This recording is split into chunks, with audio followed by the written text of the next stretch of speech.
Hello traders, good evening. இன்றைக்கி நம்மளோட மார்க்கெட்டுக்கு லீவ் சாட்டர்டேன்றதுனால, ஆனால் சில முக்கியமான அப்டேட் வந்திருக்கு. அது ரொம்பவுமே நெகட்டிவான அப்டேட்டாக இருக்கிறதுனால மண்டே மிகப்பெரிய கேப் டவுன் ஆகிறதுக்கு வாய்ப்பு இருக்குது. அண்ட் அதை தெரிவிக்கிறதுக்காக தான் இந்த பதிவு. என்ன விஷயம்னா, நேற்று ஈவினிங் வரையும் இந்த ஈரானுக்கும் அமெரிக்காவுக்கும் உடனான டீல் வந்து முடிஞ்சிடுன்ற மாதிரி ஒரு நம்பிக்கை இருந்தது. ஃபைனல் டிராஃப்டெல்லாம் ரெடி ஆகிடுச்சுன்னு சொல்லிட்டு ஈரானோட IRNA செய்தி ஊடகமே வந்து வியாழக்கிழமை சொல்லியிருந்தாங்க.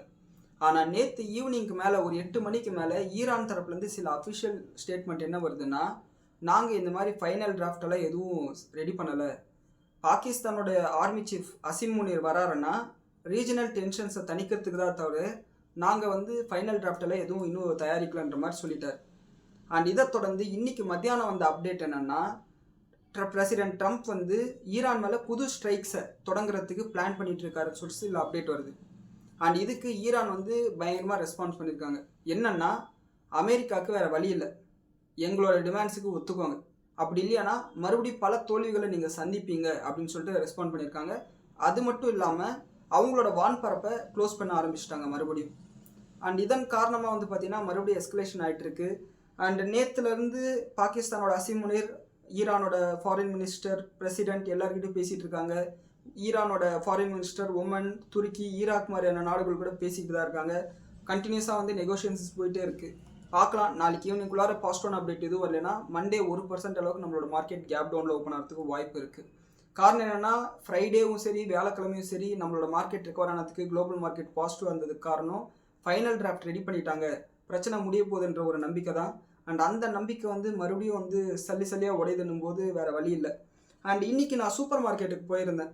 கோல்டு வினரோட விலை போன மாதம் நான் வாங்கும்போது 160 ரூபா பக்கத்தில் இருந்தது.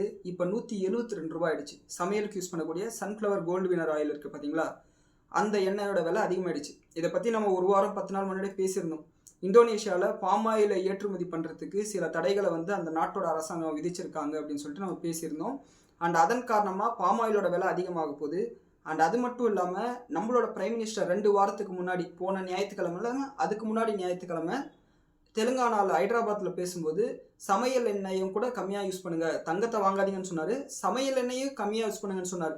அப்போவே வந்து நம்மளுக்கு சிக்னல் கிடைச்சதா சொல்லிட்டு நம்மளோட நியூஸ் அனாலிசிஸில் நம்ம பேசியிருந்தோம். இன்றைக்கி கோல்டு வினரோட ப்ரைஸஸ் வந்து இன்க்ரீஸ் ஆயிருக்கு. இது வெறும் ஸ்டார்டிங் தான். இந்த பிரச்சனை வந்து இப்போதைக்கு சாமானியமாக முடிக்கிற மாதிரி தெரியல. மறுபடியும் இவங்க எஸ்கலேஷன் பண்ணிட்டு இருக்கானுங்க. என்ன நடக்க போகுதுன்னு வெயிட் பண்ணி தான் பார்க்கணும். இந்த மாதிரி தொடர்ந்து நடந்துட்டு இருந்தால் பெட்ரோல் டீசலோட விலை கண்டிப்பாக அதிகமாகும், சமையல் எண்ணெயோட விலை அதிகமாகும். சமையல் எண்ணெய் விலை அதிகமாச்சுன்னா அதனோட எண்ணெய் வித்துக்கள் இருக்கு இல்லையா, இந்த கடலக்கொட்டை, எள்ளு, இன்னும் எந்தெந்த பொருள் எந்தெந்த விதையிலேருந்து எண்ணெயை தயாரிக்கிறாங்களோ அந்த விதைகளோட விலை அதிகமாகும். அதே மாதிரி இறக்குமதி செய்யக்கூடிய உணவுப் பொருட்களோட விலை கண்டிப்பாக அதிகமாகும். உதாரணத்துக்கு பருப்பெல்லாம் நம்ம பெரிய அளவில் வந்து இறக்குமதி தான் செய்கிறோம், நம்ம நாட்டில் அந்த அளவுக்கு உற்பத்தி இல்லை. ஸோ அதனோட விலையெல்லாம் அதிகமாக போகுது. ஸோ இது கண்டிப்பாக நம்மளோட பொருளாதாரத்துக்கு நெகட்டிவான விஷயம். கன்சியூமர் ப்ரைஸ் இன்ஃப்ளேஷன் கம்மியாக இருந்துட்டு இருந்தது இத்தனை நாள், ஏன்னா பெட்ரோல் டீசல் விலை ஏற்றாதனால. ஈவன் பெட்ரோல் டீசல் விலையும் 5 ரூபா பக்கத்தில் 4 ரூபா பக்கத்தில் ஏற்றிட்டாங்க. அதனாலேயும் வந்து கன்சியூமர் ப்ரைஸ் இன்ஃப்ளேஷன் மே மாதத்தோட டேட்டா வரும்போது கண்டிப்பாக இன்க்ரீஸ் ஆகிருக்கும். அண்ட் ஃபுட் ப்ரைஸ் இன்ஃப்ளேஷனும் வந்து அதிகமாக போகுது, அதில் மாற்று கருத்து இல்லை. இது இப்படி இருக்கும்போது இன்றைக்கி US state secretary mark Rubio அவங்க வந்து நம்மளோட இந்தியாவுக்கு வந்திருந்தாங்க. அண்ட் இது வந்து ஒரு 4 நாள் சுற்றுப்பயணம். மே 23 ஆரம்பித்து மே 26 வரையும் வந்து அவர் இந்தியாவில் தான் இருக்க போகிறார். இன்றைக்கி நம்மளோட பிரைம் மினிஸ்டர் சந்தித்து பல விஷயங்களை பேசியிருக்காரு. அண்ட் பிரைம் மினிஸ்டரோட ட்விட்டர் போஸ்ட்டில் என்ன சொல்லியிருக்காங்கன்னா, எனர்ஜி செக்யூரிட்டி, ட்ரேட் பார்ட்னர்ஷிப்பை பற்றி நாங்கள் பேசணும்னு சொல்லிட்டு ஒரு போஸ்ட்டை போட்டிருக்காங்க. அதை நம்மளோட வாட்ஸ்அப் சேனலில் நம்ம அப்டேட் பண்ணிட்டோம். அண்ட் ஒரு ஹாப்பி நியூஸ் என்னென்னா, நம்மளோட வாட்ஸ்அப் சேனலில் 200 மெம்பர்ஸ் வந்து ரீச் பண்ணிட்டோம். அண்ட் எல்லா மெம்பர்ஸ்க்கும் என்னோட நன்றிகள், வாழ்த்துக்கள். தொடர்ந்து இதே மாதிரி முக்கியமான ஷேர் மார்க்கெட் சம்மந்தப்பட்ட அப்டேட்ஸ் வந்து நம்மளோட வாட்ஸ்அப் சேனலில் உடனுக்குடனே கொடுக்குறேன். நம்மளோட வாட்ஸ்அப் சேனல் நம்ம தொடங்கினதுக்கு காரணமே, மார்க்கெட் நடந்துட்டு இருக்கும்போது இந்த மாதிரி வீடியோ போட முடியாது. ஈவினிங்காக 7 மணி 8 மணி தான் வீடியோ போட முடியும். சில முக்கியமான தகவல்கள் மார்க்கெட் நடந்துட்டு இருக்கும்போதே தெரிஞ்சாதான் அதை பயன்படுத்தி நம்ம வந்து லாபம் சம்பாதிக்க முடியும். இல்லை ஆல்ரெடி ஒரு ஷேரை நம்ம வாங்கி வச்சுருப்போம், ஏதாவது ஒரு நெகட்டிவான அப்டேட் வந்துச்சுன்னா அந்த ஷேரை உடனே விற்றுட்டு நம்மளால் வெளியே வர முடியும். அதுக்காக தொடங்கப்பட்டதான் நம்மளோட வாட்ஸ்அப் சேனல். நம்மளை நம்பி கிட்டத்தட்ட 200 பேர் அந்த வாட்ஸ்அப் சேனலில் வந்து இணைஞ்சிருக்காங்க. அவங்க எல்லாருக்கும் ஒன்ஸ் அகெயின் ரொம்ப ரொம்ப தேங்க்ஸ். அண்ட் தொடர்ந்து நான் உங்களுக்கு அதில் வந்து இதே மாதிரி வேல்யூபிளான கண்டென்ட் கொடுக்குறேன். அண்டு இப்படி சொன்ன இந்த மார்க் ரூபியோ இன்னும் சில ஸ்டேட்மெண்ட் பண்ணியிருக்காரு. அடுத்த வாரம் வெனிசுலாவோட பிரசிடென்ட், இந்த இன்ட்ரீம் பிரசிடென்ட் வந்து அப்பாயிண்ட் பண்ணாங்க இல்லையா, அங்கே வந்து அவங்களோட உண்மையான பிரசிடென்ட்டாக ஆளை வச்சு தூக்கிட்டாங்க, கடத்தல் பண்ணிட்டானுங்க இவனுங்க அமெரிக்காக்காரனுங்க. அதுக்கப்புறம் இவங்களோட பொம்மையை வந்து அங்கே வந்து பிரசிடென்ட்டாக வச்சுருக்காங்க. அவர் வந்து இந்தியாவுக்கு வரப்போகிறதா வந்து பேசியிருக்காங்க. அண்ட் இப்படி வர்றது வந்து ரொம்ப முக்கியமான விஷயமா பார்க்கப்படுது. காரணம் என்னென்னா, வெனிசுலா ஈரானை விட இந்த கல்ஃப் கண்ட்ரிஸ் விட அதிகமான ஆயில் ரிசர்வ்ஸ் இருக்கக்கூடிய ஒரு நாடு. அவங்களோட பிரசிடென்ட் இந்தியாவுக்கு வரும்போது இந்த க்ரூட் ஆயில் ஏற்றுமதி, அதாவது நம்ம வந்து வெனிசுலா க்ரூட் ஆயிலை வாங்குறதுக்கு சில டீல் சைன் பண்ணாலும் வாய்ப்பு இருக்குது. அப்படி நம்மளுக்கு வெனிசுலன் ஆயில் வந்து கம்மியான விலைக்கு கிடைச்சதுன்னா அது நம்மளோட பொருளாதாரத்துக்கு ரொம்ப நல்ல விஷயம். ஸோ என்ன நடக்குதுன்னு வெயிட் பண்ணி தான் பார்க்கணும். அண்டு இந்த பிரச்சனை இப்போதைக்கு முடிகிற மாதிரி எதுவும் தெரியல. 2 பேரும் வந்து மறுபடியும் வந்து பல்ட்டி அடிச்சிட்டானுங்க. அதாவது நீ சொல்கிறத நான் ஒத்துக்க முடியாது, நான் என் வழிக்கு நீ வான்ற மாதிரி இவனும் அவன் வந்து நான் மறுபடியும் அடிக்க போகிறேன்னு சொல்லிட்டு பேச ஆரம்பிச்சிட்டாங்க. மேபி இந்த உயர்கட்ட பேச்சுவார்த்தை இந்த மார்க் ரூபியோ வந்து நம்மளோட பிரைம் மினிஸ்டரை பார்க்க வந்தது, ஐயா தயவு செஞ்சு எங்களை காப்பாற்றுங்க அப்படின்னு சொல்லி கேட்கறது கூட வந்திருக்கலாம். என்ன நடக்குதுன்னு நம்ம வெயிட் பண்ணி தான் பார்க்கணும். அண்ட் இப்போ வந்து அமெரிக்காவில் மிட்டம் எலெக்ஷன் வரப்போகுது நவம்பர் மாதம். எலெக்ஷன் வந்தாலே ட்ரம்ப்புக்கு வந்து நம்ம மேலே பாசம் வந்துடும், இந்தியர்கள் மேலே. அண்ட் அதனோட விளைவாக நம்மளோட பிரைம் மினிஸ்டரை ஒயிட் ஹவுஸ்க்கு இன்வைட் பண்ணியிருக்காங்க. நான் பர்சனலாக என்ன சொல்லுவேன்னா, ஒயிட் ஹவுஸ்க்கு நம்மளோட பிரைம் மினிஸ்டர் போகக்கூடாதுன்னு தான் சொல்லுவேன். ஏன்னா எப்போல்லாம் எலெக்ஷன் வருதோ அப்போ அங்கே இருக்கக்கூடிய இந்தியர்களோட ஓட்டை வாங்குறதுக்காக நம்மளை யூஸ் பண்ணிக்கிறாரு ட்ரம்ப். எலெக்ஷன் முடிஞ்ச உடனே H1B விசா கொடுக்க மாட்டேன்னு சொல்கிறது, இந்தியர்கள் யாரும் வேலைக்கு வராதிங்கன்னு சொல்கிறது, இந்திய நிறுவனங்கள் மேலே டேரிஃப் போடுறது, இந்தியன் ஃபார்மா கம்பெனிஸ் மேலே டேரிஃப் போடுறது, சோலார் எக்ஸ்போர்ட்ஸ் மேலே டேரிஃப் போடுறது, இந்த மாதிரி அல்சாட்டியம் பண்ணிட்டு இருக்காரு. ஸோ இந்த முறை வந்து கண்டிப்பாக நம்ம வந்து போய் சப்போர்ட் பண்ணக்கூடாதுன்றதான் என்னோட ஒப்பீனியன். அண்ட் என்ன நடக்க போகுதுன்னு தெரியல. ஸோ இதுதான் வந்து ஜியோ பொலிட்டிக்கலாக நடந்த முக்கியமான அப்டேட்ஸ். அண்ட் இந்த அப்டேட்ஸை வச்சு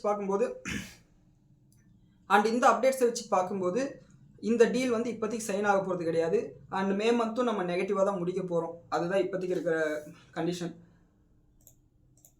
கமெண்ட்ஸுக்கு வந்தோம்னா சில கமெண்ட் வந்து பார்த்தீங்கன்னா நம்மளுக்கு வந்து போன வாரம் வீடியோ வந்தது, அதில் என்னை பாராட்டி சில கமெண்ட்ஸ் வந்தது. அந்த எல்லா பாராட்டுக்குமே என்னோட மனமார்ந்த நன்றிகள். ஸோ நீங்கள் உண்மையாக மனசால் வந்து என்னை பாராட்டியிருக்கீங்க, ரொம்ப ரொம்ப தேங்க்ஸ். அதை ஒவ்வொன்றா படித்தா தற்புகழ்ச்சி மாதிரி ஆகிடும், இன்னொன்று டைமும் தேவையில்லாமல் வேஸ்ட் ஆகும். அதனால் வந்து ஒரே வார்த்தையில் நான் உங்களுக்கு தேங்க்ஸ் சொல்கிறேன். உங்களோட அன்புக்கும் ஆதரவுக்கும் மிக்க மிக்க நன்றி. அண்ட் சில சந்தேகங்கள் கேட்டிருந்தாங்க. அதில் மதன் அருண் அப்படின்றவர் வந்து ஹண்டா வைரஸ் மார்க்கெட் அஃபெக்ட் ஆனால் ஃபார்மா இண்டஸ்ட்ரி ரேலி ஆகுமான்னு சொல்லிட்டு ஒரு கேள்வி கேட்டிருக்காரு. அதே மாதிரி வாட் அபவுட் ஹண்டா வைரஸ் மார்க்கெட்டோட அடுத்த ஆப்பா இருக்குமா அப்படின்னு கேட்டிருக்காரு. பிரதர், இந்த ஹண்டா வைரஸ் வந்து கொரோனா வைரஸ் மாதிரி சடனாக வந்தது கிடையாது. இது வந்து 1950-60களில் இது இருக்கக்கூடிய ஒரு வைரஸ் தான். ரிசர்ச்சர்ஸ் என்ன சொல்கிறாங்கன்னா, 1000 வருஷத்துக்கு முன்னாடி இருந்தே எலிகளில் இந்த ஹண்டா வைரஸ் இருந்துகிட்டே தான் இருக்குது. அது மனிதர்களுக்கு அப்பப்போ வந்திருக்கு.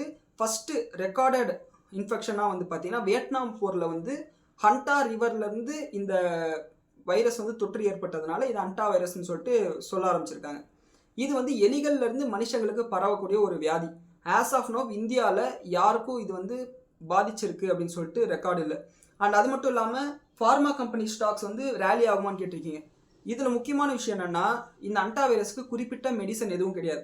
இது ஒரு வைரல் ஃபீவர்ன்றதுனால அசித்ரோமைசின் மாதிரியான டேப்லெட்ஸ் வந்து அதிகமாக யூஸ் பண்ணப்படலாம். அண்ட் இதுக்கு வந்து பார்த்தீங்கன்னா குறிப்பிட்ட மெடிசன் எதுவும் கிடையாதுன்றதுனால இதுக்கு வந்து ஹாஸ்பிட்டல் கேர் தான் கொடுக்கணும். மேபி இது ஒரு வேளை பரவுச்சுன்னா மிகப்பெரிய ஒரு பேண்டமிக்காவோ எபிடமிக்காவோ, இது ஹண்டா வைரஸ் வந்து பேண்டமிக் கூட கிடையாது, அப்படியே எல்லா கண்டத்துக்கும் பரவக்கூடிய வைரஸ் கிடையாது. இது வந்து ஒரு எபிடமிக். எபோலா வைரஸ் வந்து எப்படி ஆஃப்ரிக்காக்குள்ளார இருக்குது, அந்த மாதிரி வந்து அங்கங்கே செக்மெண்ட்டாக இருக்கக்கூடிய ஒரு பாதிப்பு தான். இது பெரிய அளவில் பரவாதுன்னு சொல்லிட்டு தான் இப்போதைக்கு வந்து ஸ்டடீஸ் எல்லாம் சொல்கிறாங்க. அதை நம்ம நம்புவோம். And pharma and health care sector வந்து எப்பயுமே உங்களுக்கு பாசிட்டிவாக தான் இருக்கும்.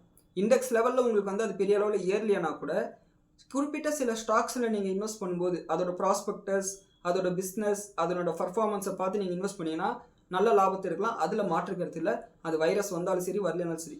ரீசெண்டாக அப்போலோ ஹாஸ்பிட்டல்ஸோட Q4 நம்பரை பார்க்கும்போது கூட நம்ம பேசியிருந்தோம், அவங்களோட மார்ஜின்ஸ் வந்து இன்க்ரீஸ் ஆயிருக்கு அப்படின்னு சொல்லிட்டு. அதாவது மே 21 பேசியிருக்கோம். அவங்களோட மார்ஜின்ஸ் வந்து 13%லேருந்து 15% இன்க்ரீஸ் ஆயிருக்கு.